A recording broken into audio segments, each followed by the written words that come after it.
India ki lari ba security forces singchiga Manipur government kana akha ba miyeng ama khakang sige criminal singchi mathakte yeng ngamdri chi kari gino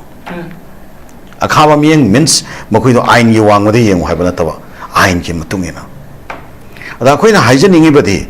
si dola doli gi wafam na te abo Kanglup community ki ama mai wafam na tawa crime against the humanity Seshida, she did justify to from talk the other now. Really, like very cookie, silly now sing to so, Toraga, Dumba, criminal sing to give my Tamakosho, left Kalapamatam, Natrava, left Katam Natrava. Adakoi Shishida, Nagagi mi shikre, Kukina, justify Toraga, Nagagi mi shibanena, Lepaga young lady, Nadi cookie mi shire, Topami young lady, Mate mi shire, a Topami, Lepaga young lady, Pangi mi shire, a Topam Mamula, young lady, she systems later, Cam Queen later gave a stetsta. Pano yo, Mate yo, Nagawa yo, cookie I gave you, Akoi, Mara later by Misham innocent hat taragati, Akoi, Zati Kaluki Kenava Tidana, Akoi Miam, pull up, no, Haraga Miam, pull up, how got me the bomb changeva, human being never. And amongst Akoi, Makai the Gishu, Akoi, Hausiki, Shiriba, Tarukshem, Shishiki Matanga, Koyamna, heartiest solidarity. Akoi Tambania to justice Kidamata, Chapchana, Akoi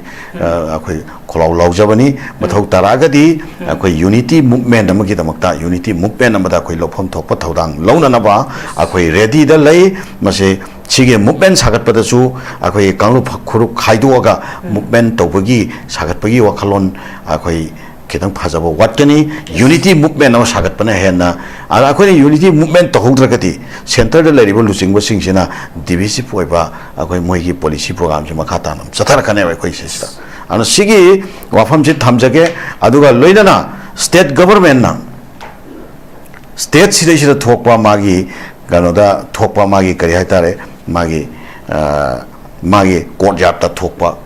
Shumba, challenges Amata. Akoi time buying tactics, Akoi Shushoidana Torkani, Bakatana Farakani, Akoi Torkani, Haraga Somnakan, Lelon, I pay the give my day and if Haren Putor Pogumba. City justifiable Oiroi, Koimiam, Jabangamoy, Amoksuhan Hajarabata, Adugaloina Hausik, Aseshida, Akoi Jum May Hagriba, elementing do, me could muk localure, Aduga me, Ahum Marie, Ahum Maria. Mi ahum thamhore atai thadokre haiba akoi kaigumba kharadi paikhatle haiba sisina justifiable ko Impal West ki si ko ngasai su haijaki bai ko army gi hek manak nakpada leiba dugum mafam ne thokrib thodo se ko karigumba khara asoiba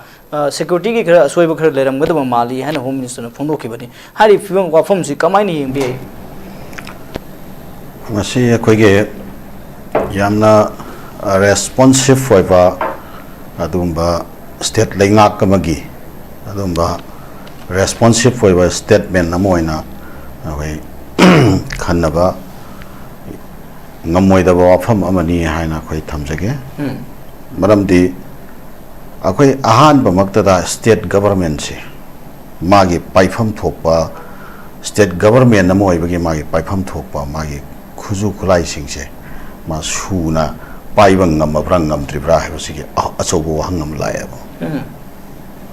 State government si pairaga state government si magi tawham thopa administration fazana salai gadori bani law and order fazana madu ngakadori bani haidana leiraga state si manung da thopa sigumba yamna achoba crime against the humanity habatare yamna achoba inhuman oiba adumba activities ama criminal activities ama khoi Akhanaba Kanglup Amana Atopa Kanglup Amagi Mayokta Satharakpa Matamda Madusu Hanana already Hariba Mapamsida Akoi security gi adugumba hyper sensitive oiba adumba zone namoina Hanana already Akoi Yarmak Totana recognize Totana Lairaba Duga security already deployed Tota Lairaba Mapam Amada Mapam Duda Akoi attack Chathara Komatamda, attack Chathara Iba Kanglup Singa do Adugi Matakta deploy Toragas Lady security Sima Topam Tokomatau Tote have a say. Topam Tokomatau Tote have a say. Masi Yamna Akoida Yam Asoba Akoi leingak si yamna phagi tarak pagi pot am lai aba ko sibu leingak la karino na koi phagi tarak pagi pot am lai aba security central ki security forces singjina lamdam sidai sida koi thon ning da crime yam ma tholak pa kan sida shumaina to bose handak kisina ahan braba koi na laksani wang si matam khara ki mamang da koi yam pangkui koi dingai ye mamang da hai tare koi ukhul da koi chatpa koi journalist sing puba gari ma da koi bus da koi manipur hana thaba potche masi de brought right da hekta manipur se segayu haina segai level sigi sreja segai an bada senari ba security personnel sing do commander sing do adugi mathakta responsibility fixed to grabra aduga nasai uncle na takpiba commission of inquiry aduga judicial probe na singba sabchana to grabra maduga ain gi magi topham thokpa adu makeno sing do normal procedure sing do moi mathakta enforce to grabra ba dai taragati masi tawribra tawdabra haiba question ma laeba ana masi sumai sum tawraga hairi ba singsi security lapses laikibagi ni hairaga sum justify tawraga sum chattoribra haiba wangama laeba 2023 ki May ki tang ahum da tholakwa matam da Manipur mapalom dagi anauba security force lakpagi mathau taba kaisu leitebo akoi sirishra hanana already leijari ba koi security forces singchina enough never state ki lariba state ki security forces singchida central ki lariba hanana already lariba adumba kanu singse forces singse masina phajana assist tawrakanda hairiba crime thoraiba sensitive oiba mafam singsida phajana unified command dugi makhada phajana act toramba taragati akoi sirishida crime thorak nanabagi mathau taba laitebo crime tholakpa matamda paikhatpham thokpa security ki chapchaba measure singsi phajana chapchana paikhalam taragadi matamda crime se intensify torpagi akoi khudong chaba leiram moidabane ba criminal chingri mathakta chapchaba tai prakta shoot aside torga mi khara kapthok pra thindok pra matamda akan ba action khasa thaba yaramane sigi poching si tawang ngam khitri se security central ki security forces singsina state ki adumba leingak shesida state ki leingak na koina haibada phajana cooperation pirakte na mayam da haidopodi ngamdaba aduga manungda state ki for akoi kano singsida government gi losing ko singsida phajana akoi kano tawdabra follow tawdabra assist tawdabra masi central ki forces singse masi makoi superior authority haiba tare agoi through superior authority central ki leader singse ki instruction ngairaga leiba aduga instruction ngairaga thau tawbugi system ma koi sesha leiba gira haiba question ma thoreba ana hojiki siresira su kanto sabal lekai gi siresira su akoina hojiki hanana already deploy tawraga leriba security singsida khudakta boina akoi miyam gi punsi amasung miyam gi lanthom kannana bagi damakta moi gi any kind of eventuality amada moi mathau taba thawak singsi tawnana bagi damakta mahoi chapchaba ready da leigadobune ba natro maramdi hyper sensitive way na mafam sida security deploy tawraga thamim natrawa de taragadi any untoward eventuality ma lakpa matamda maduda akoi tawham thoena khanba matik chaba thawak singdo ada without taking any time ko moi khudakta tawgodawne ba sigi potsi tawdadana moine yeng lerammise masi moigi superior authority to tagi moi instruction ngairaga leibra natraga superior authority duna madu yam kana tawrunu haidana makoida instruction pirakpoi tawira natraga central gi leader singchina adum leidi layo adum yenga layo yam kana hujiki akoi kuki gi attack tori basing dui mathakta thok tawganu haiba akoi internal hoiba adum instruction leikibagi tawira si question laba thoreba da hujika koi gi state ki home minister na akoi security lapses leigre haiba fam amuka phongdok pireba security forces ki lapses leire isi leigre du na teba khoina haini sta khoina hojik bathau tari si leire isi ki maram kari gino sini leire isi subaina mamang da thokiba thodo wa thok yama ma da su leigra bane ba hojik su leire isi kari gino mo adai taragadi hojik sirei sida khoina nandagi ngangnaraga laiba akhoi sirei sida thuiba thodo wa thok myam se akhoi sese sathaiba attack myam se loiba naitaba adumba thok thong myam ma akhoi sum system mowong mai angle hong sathaiba myam se center gi lusing ba singsiga yamna fajana well ꯑꯩꯈꯣꯏ ꯐꯖꯅ understanding ꯂꯩꯔꯒ ꯆꯠꯊꯔꯛꯄ ꯊꯕꯛ ꯑꯃ ꯑꯣꯏꯕ꯭ꯔꯥ ꯍꯥꯏꯕꯁꯦ ꯍꯟꯗꯛꯀꯤ ꯀꯥꯟꯇꯣ ꯁꯕꯜ ꯂꯩꯀꯥꯏꯒꯤ ꯊꯧꯗꯣꯛꯁꯤꯅ ꯌꯥꯝ ꯀ꯭ꯂꯤꯌꯥꯔ ꯑꯣꯏꯕ ꯑꯗꯨꯝꯕ ꯀꯩꯅꯣ ꯑꯃ ꯑꯩꯈꯣꯏ ꯗꯦꯐꯤꯅꯤꯁꯟ ꯑꯃ ꯄꯤꯔꯛꯑꯦꯕꯀꯣ ꯁ꯭ꯋꯥꯏ ꯃꯇꯥꯡꯁꯤꯗ ꯁ꯭ꯇꯦꯠ ꯂꯩꯉꯥꯛꯁꯤꯅ ꯁꯦꯟꯇꯔꯒꯤ ꯑꯗꯨꯒꯨꯝꯕ ꯃꯕꯨꯛ ꯁꯦꯞꯄ ꯌꯥꯝꯅ ꯆꯤꯡꯅꯅꯤꯡꯉꯥꯏ ꯑꯣꯏꯕ ꯑꯗꯨꯒ ꯑꯩꯈꯣꯏ ꯃꯈꯣꯏꯅ ꯑꯩꯈꯣꯏ ꯌꯥꯝꯅ ꯐꯖꯅ ꯃꯕꯨꯛ ꯁꯦꯞꯅ ꯆꯠꯊꯔꯦ ꯍꯥꯏꯕꯒꯤ ꯑꯩꯈꯣꯏꯅ ꯊꯥꯖꯅꯤꯡꯉꯥꯏ ꯑꯣꯏꯕ ꯃꯇꯤꯛ ꯆꯥꯕ ꯄ꯭ꯔꯃꯥꯟ ꯂꯩꯔꯕ ꯁꯤꯒꯤ ꯇꯥꯡꯀꯛꯁꯤꯗ ꯁ꯭ꯇꯦꯠ ꯒꯚꯔꯟꯃꯦꯟꯠꯁꯤꯅ ꯒꯚꯔꯟꯃꯦꯟꯠ ꯑꯃꯒꯤ ꯁ꯭ꯇꯦꯠ ꯒꯚꯔꯟꯃꯦꯟꯠ ꯑꯃꯒꯤ ꯀꯟꯁꯇꯤꯇ꯭ꯌꯨꯁꯟꯅ ꯃꯉꯣꯟꯗ ꯄꯤꯕ ꯆꯞ ꯆꯥꯕ ꯍꯛꯁꯤꯡꯗꯣ ꯃꯗꯨ ꯆꯞ ꯆꯥꯅ ꯏꯟꯐꯣꯔꯁ ꯇꯧꯅꯅꯕꯒꯤꯗꯃꯛꯇ ꯃꯇꯤꯡ ꯂꯩꯕ ꯁ꯭ꯇꯦꯠ ꯒꯚꯔꯟꯃꯦꯟꯠ ꯑꯃ ꯑꯣꯏꯍꯟꯅꯤꯡꯉꯦꯕ ꯃꯗꯨ ꯑꯣꯏꯗ꯭ꯔꯒꯗꯤ ꯂꯝꯗꯝꯁꯤꯗ ꯑꯩꯈꯣꯏꯒꯤ ꯊꯣꯛꯏꯕ ꯊꯧꯗꯣꯛ ꯋꯥꯊꯣꯛꯁꯤꯡꯁꯦ ꯀꯟꯇ꯭ꯔꯣꯜ ꯇꯧꯕ ꯀꯥꯟꯇꯣ ꯁꯕꯜ ꯂꯩꯀꯥꯏꯒꯤ ꯑꯃꯨꯛ ꯊꯣꯛꯀꯅꯤ ꯁꯦꯀ꯭ꯌꯨꯔꯤꯇꯤ ꯂꯥꯞꯁꯦꯁꯀꯤꯅꯤ ꯍꯥꯏꯒꯅꯤ ꯑꯗꯒꯤ ꯑꯃꯨꯛ ꯑꯇꯣꯞꯄ ꯃꯐꯝ ꯑꯃꯗ ꯀꯩꯅꯣꯝ ꯊꯣꯛꯀꯅꯤ ꯑꯗꯨꯏꯅ ꯃꯔꯝ ꯑꯃ ꯑꯃꯨꯛ ꯍꯥꯏꯒꯅꯤ ꯑꯇꯣꯞꯄ ꯃꯐꯝꯗ ꯀꯩꯅꯣꯝ ꯊꯣꯛꯀꯅꯤ ꯑꯗꯨꯏꯅ ꯃꯔꯝ ꯑꯃ ꯑꯃꯨꯛ ꯍꯥꯏꯒꯅꯤ ꯑꯗꯨꯒ ꯌꯥꯝꯅ ꯉꯛꯏꯕ ꯊꯧꯗꯣꯛꯁꯤ ꯁꯨꯝ ꯊꯣꯛꯃꯟꯗꯅ ngasi thoki bje hayeng yoba kanda di amuka pause aman ba hekta thoki bako aduga akhoi state sitati akhoi aman ba tajabai wani aduga amamam khaktang naina bada sahi ama naina bada su loifam thoktaba wafam yam nungai bo wafam amana akhoi lailon wifi gi da akhoi maitai gi akhoi matai manau ani phare akhoi misham innocent taruk hat bagi haina haibase masi yam thina akhoi politically motivated oiba aduga akhoi government of India sina hojiki leiriba ethnic conflict se sida yamna phajana akhoi nurture tawraga akhoi sigi dynamics se tongan tongan ba dynamics tongan tongan ba kaino myam ma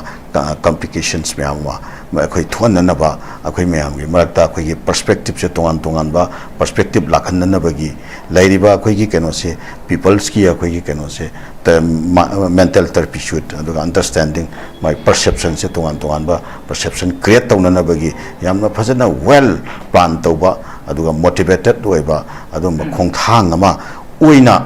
soidana oiramani haibagi wafam dudi nachadaba ko aduga yengba kanda adumaina udraba maramdi mafam dugi village chief natragana atei atei akhoi crime da akhoi senari ba prime accused haigadra uncle akhoi main accused haigadra hairiba singsi sirisida mainly focus tawdadana adaida akhoi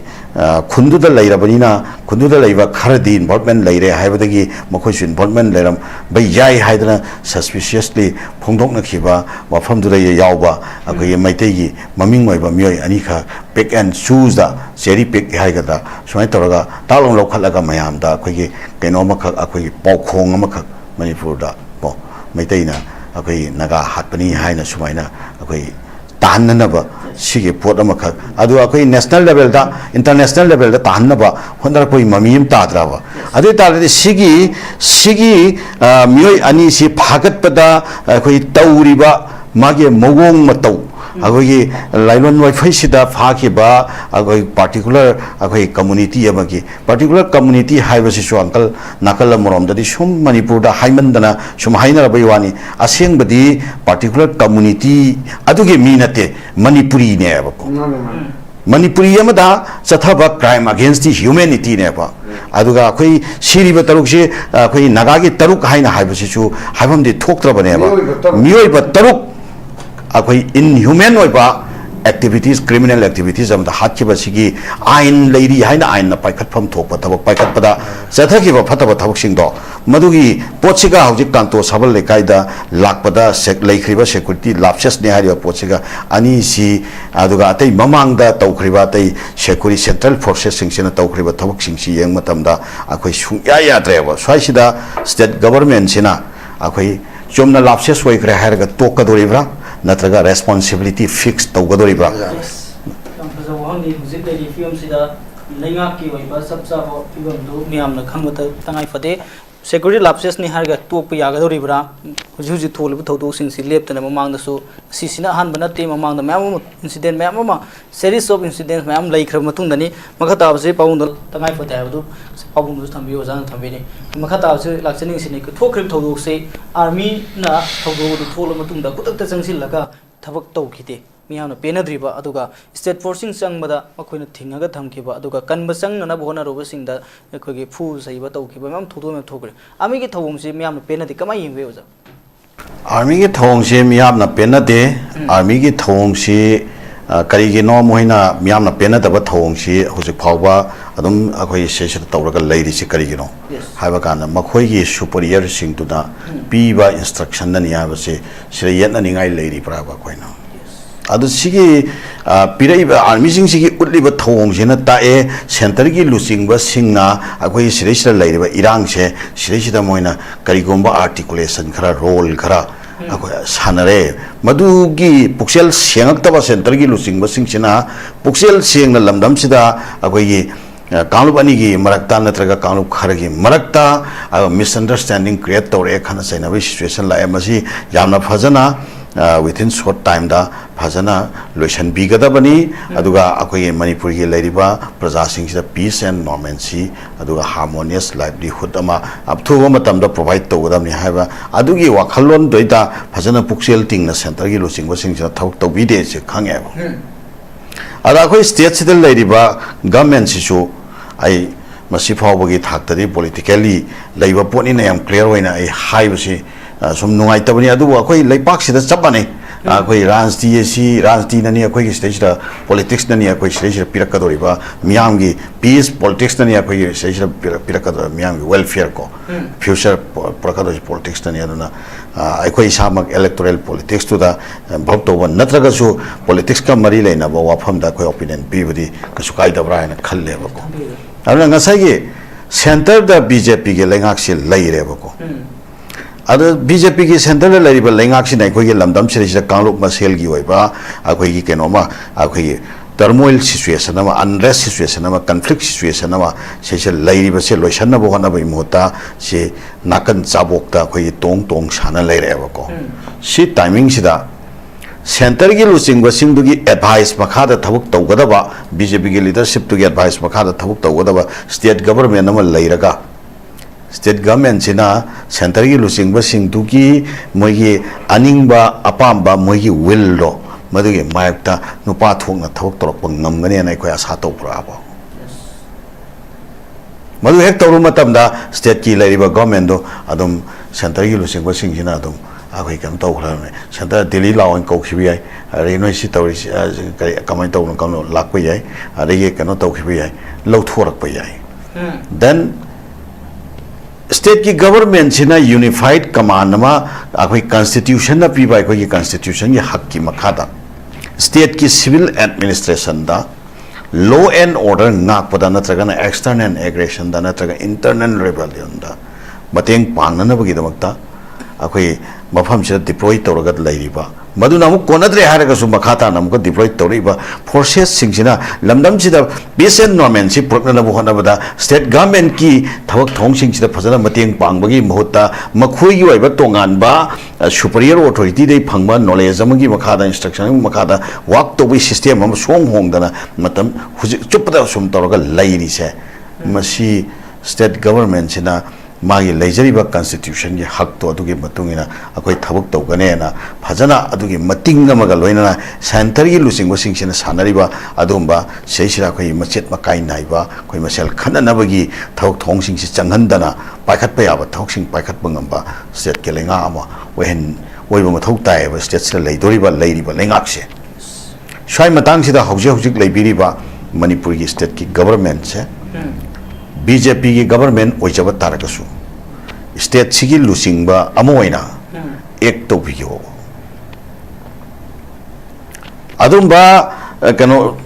दरकार लैबा मतमदुदा security की तौफम थोपा थबक तौद्रिबा मिसिंगदुगी मथक्ता exemplary ओइना थबक खितरी तौबियो ममांगसु म्यामम थोखरे हवा तौखिदेबा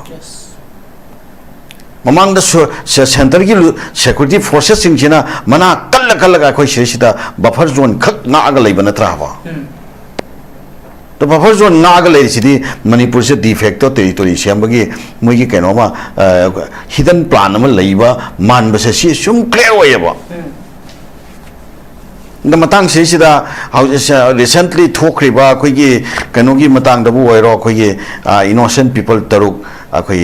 ꯁꯥꯉꯥ ꯁꯦꯝꯕꯗꯧꯅ ꯁꯦꯝꯃꯒ ꯍꯥꯠꯄ ꯃꯤꯍꯥꯠ ꯃꯥꯂꯦꯝꯗ ꯑꯃꯨꯛꯇ ꯊꯣꯛꯇ꯭ꯔꯤꯕ ꯑꯃꯨꯛꯇ ꯎꯗ꯭ꯔꯤꯕ ꯃꯤꯍꯥꯠ ꯃꯥꯡꯆꯥ ꯌꯦꯡꯕꯤꯌꯨꯀꯣ ꯑꯩꯈꯣꯏꯒꯤ ꯒꯥꯖꯥ ꯍꯥꯏꯕ ꯃꯐꯝꯁꯤꯗ ꯑꯩꯈꯣꯏꯒꯤ ꯃꯣꯏꯒꯤ ꯂꯤꯕꯔꯦꯁꯟꯒꯤ ꯂꯥꯟ ꯁꯣꯛꯅꯔꯤꯕ ꯍꯃꯥꯁ ꯍꯥꯏꯕ ꯀꯥꯡꯕꯨꯗꯨꯅ ꯑꯩꯈꯣꯏꯒꯤ ꯏꯖꯔꯦꯜꯗ ꯁ꯭ꯇꯣꯝ ꯑꯃ ꯇꯧꯋꯦꯕ ꯑꯗꯨꯒꯤ ꯃꯇꯝꯗꯨꯗ ꯃꯤ 250 ꯃꯣꯏ ꯍꯣꯁꯇꯦꯖ ꯑꯣꯏꯅ ꯐꯥꯔꯒ ꯄꯨꯔꯥꯒ ꯊꯝꯃꯦꯕ ꯁꯤ ꯊꯝꯃ ꯃꯇꯨꯡꯁꯤꯗ ꯏꯖꯔꯦꯜꯗ ꯃꯣꯏ ꯃꯊꯛꯇ ꯑꯩꯈꯣꯏ बुलडोजर अदुगा मिसाइल कापसनदना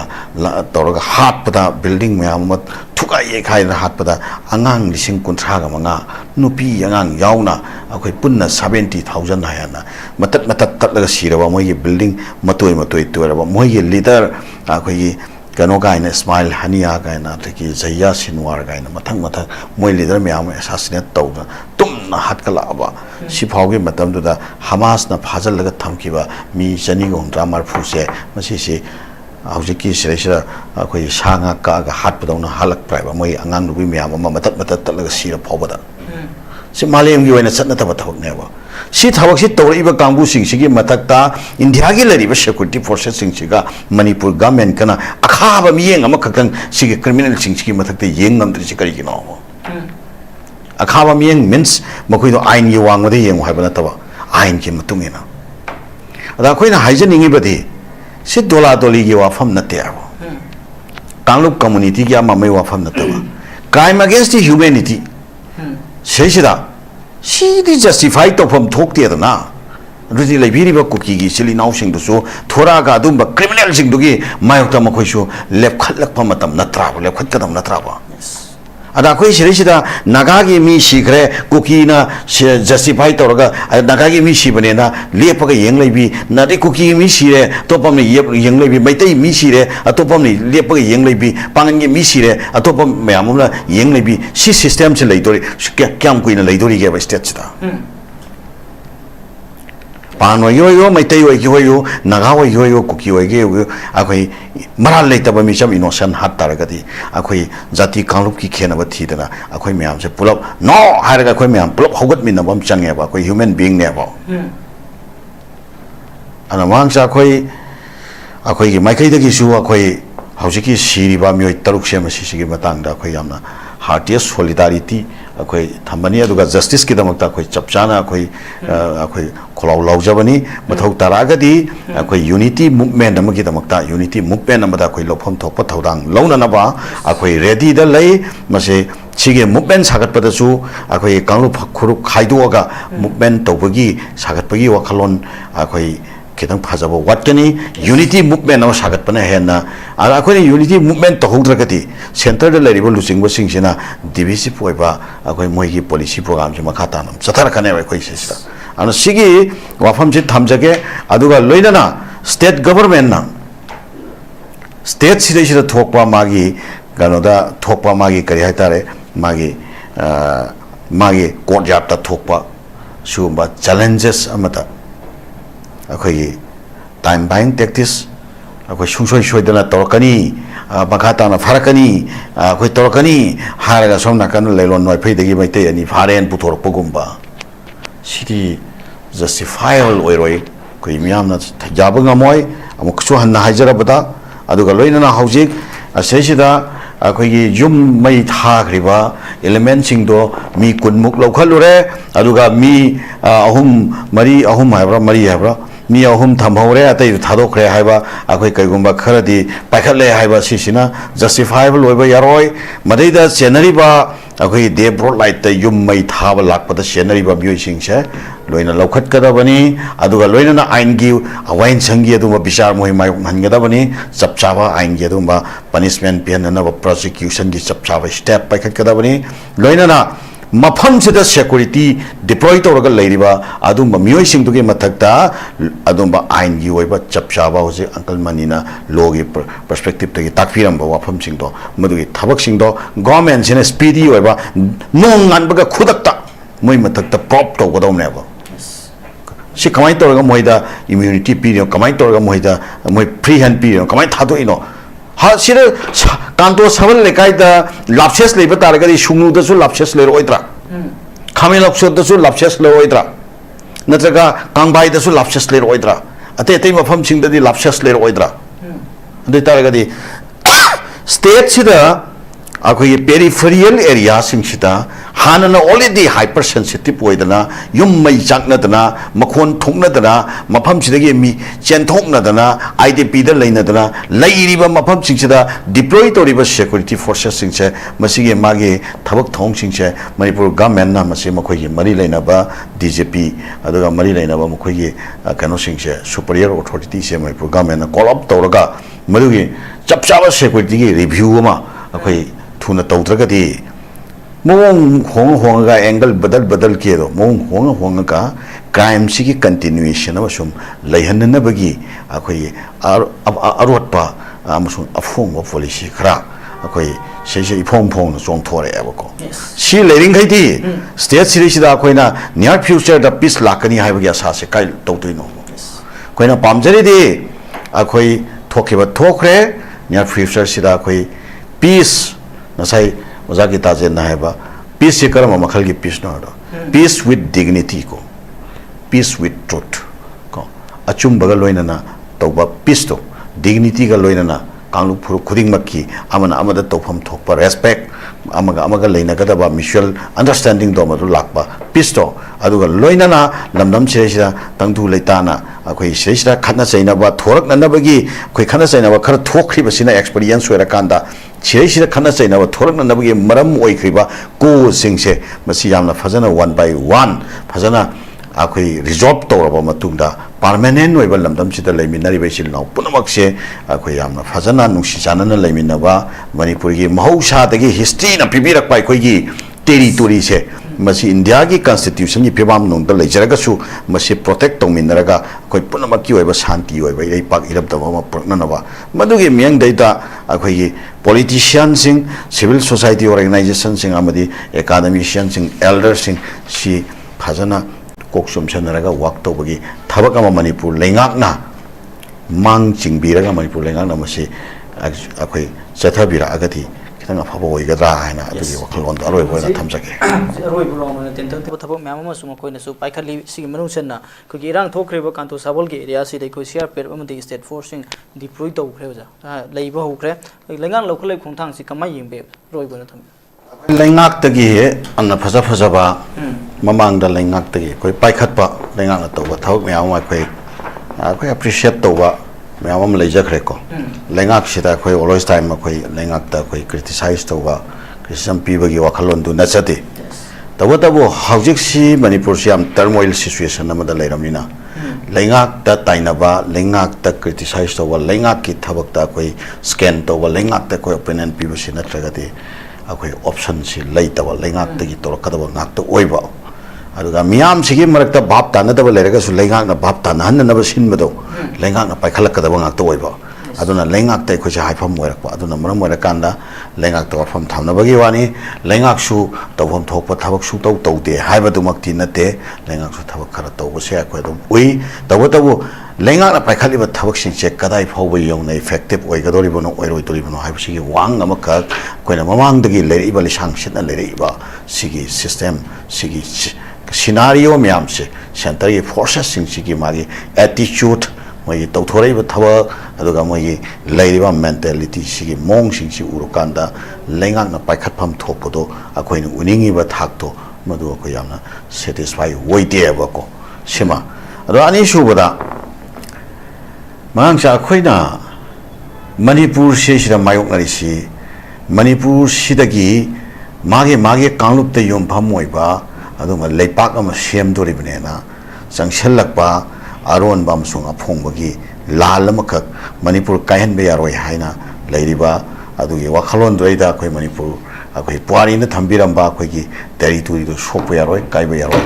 हाइबा सेसिदा स्टैंड तौबा सिगी लंबी सेसिदा स्टिक तौबा कांगलुपमा सिम मरकता मायोकनबने नेबा को मागी कांगलुप की महुम चाउना सानबा मपांगन सागनबा भारत लेंगाक की थाकता मखोइ तोंगान तोंगानबा अखोइ लॉबी म्याम कांगलुप की थाकता तौनरियेबको अदगी वारी सानबा मोई सेपरेटिस्ट एलिमेंट ग्रुप म्याम मपांगन कन लाकनरक्तना म्याम सेंटर की थाकता वारी सानबा खोनबा तौनरियेबा सिगी वारी सानरिबा म्याम से सिगी हौजिकती करी लाय काना मोई पॉलिटिकल फ्रंट लायबको Manipur Lengak Sesida Mogi political deputies ko Moi Thajale Manipur Lengak Sesida Aduga Lengak Se Adugumba Mogi political deputies Mokogi political agents sing Habata representatives sing do Madugi Banta letter Hing Lengakama Manipur Lengak Sesida Matam Punamakta Lehalakpaki system of Kaklaya. Maramaduna Nagagi separatist elements sing adugi ventilator na hingba aragi kuki separatist elements sing aduna koi leriba ruling government siki kano sida manung se yausalaga mogi ventilator na hingba government ama muhelakpa adu hairiba ventilator adugomba political agents sing sina center leriba BJP ge leadership ka awangba thakta phachana akoi Pau Paunaba Ngamba, understanding Lainaba Ngamba, lobby to Bangambagi capacity, Lerakpa, as well as Center Lariba Sing Shinasu, BJP Manung Dabo, Manipur se separate tan view, Hina demand over Kanglupama, who's a power BJP, they low talk tripaneva. Aduga Madugi Marata, Akwe Maya the Yongi Tanyengi role channel lady, Home Minister Amichana. Narendra Modi na aduga Manipur ki future se Narendra Modi na pidorim ne bije amishana pidorim na laurim ne ba ko se political elements sing sina wonderful nongning dra ba wangsa sige system sing si akoi munna yenga matung da akoi da hojik leiriba compel situation di karino ha kanda akoi Manipur le legadori ba lengak si masidi separatist elements sing se out of power da thamba adoma Manipur ye lengak am mathau thai ba separatist elements in the Manipur Lengak Sigi Manunga Yauraga, Roll Sandraga Sum Lairaga, Manipur integrity Lakadormi, Manipur peace Lakadormi, Manipur Nomancy Lakadormi, Haina Koina, Mondrang Sandraga Mangmangusi, Chungadori Langadori Ripse, Manipur Miam no Kantabamatam, Woyabako. And Akoi Sresida Mangsha, Manipuri people Hirakanda Kanakanano. Manipuri lam hair kanda karino, Manipuri land and the people check karino, Pazana clear wine a defined to Changi, Aduga Manipuri land a Sigi Manunga Leriva, Manipur people hire kandati, separatist element separatist Werasu, Manipuri lady Praza Singse, Masia Quina,